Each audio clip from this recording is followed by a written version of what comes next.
So I got this extension arm kit so I can mount this on my car or helmet. This is kind of a round surface, bowed surface. This is the normal GoPro connectors, and these stick in there really good.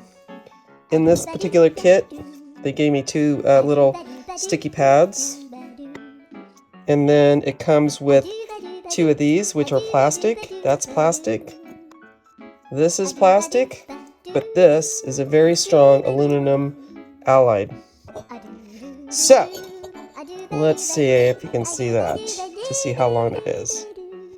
I get my measuring stick, and I'm just going to go by 10. So you can extend this.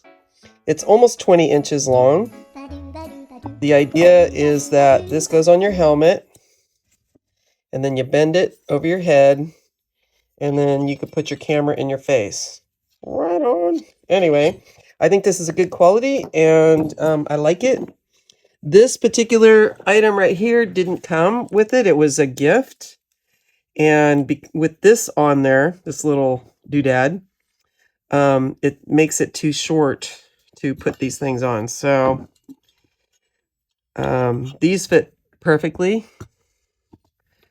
But this one right here, as you can see, it won't stick out.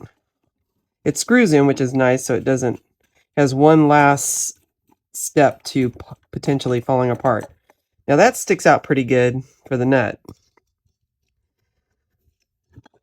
These are great because vibration from a motorcycle will loosen these things up. But to put that on there, it's too short. So you'll definitely need to replace something like this. It's going to have to be used for something different. Anyway, that's all I got. I wanted to show real quick how long these are individually, because you don't have to use all three. You put them together. This is about 6.5. This one is about 11.5. I'm going by the hole in the nut because that's the distance you'll have. So there, and that's under 3 inches. So I hope this little overview of this doodad, this extension arm, helps.